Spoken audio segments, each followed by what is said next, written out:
আমাদের এই মসজিদটার বয়স ৩০ বছরের উপরে চলে গেছে। এলাকার মানুষ হতদরিদ্র, তো এখানে এই অবস্থা এমন, এখানে যে মসজিদ, এখানে আসলে নামাজ পড়ার মতন অবস্থানই নাই। কাজ এলাকার লোক মূলত মসজিদটা করতে পারেনি, তাদের অর্থের অভাব।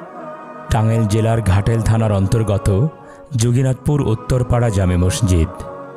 উঠোনের মেঝেতে কাঁচা মাটি, টিনগুলোতে মরিচিকা, এখনও রয়েছে বাঁশের খুঁটি, নেই অজুখানা এবং টয়লেটের ব্যবস্থা।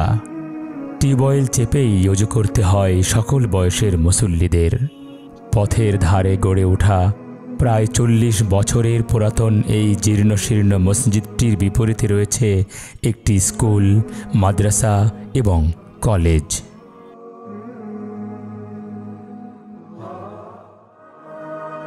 এমন ব্যস্ততম এলাকায় অবস্থিত মসজিদটির পুনর্নির্মাণ এখন সময়ের দাবি হলেও অর্থনৈতিক সংকটের কারণেই তা অসম্ভব হয়ে দাঁড়িয়েছে।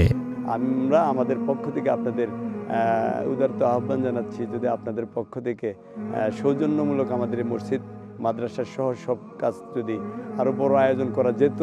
আমাদের যেহেতু এখানে হাই স্কুল কলেজের আয়োজন, এখানে মাদ্রাসার যেহেতু আয়োজন, অনেক শিক্ষার্থীর আয়োজন, সব কিছু মিলিয়ে এটা যথোপযুক্ত ব্যবহার হতো।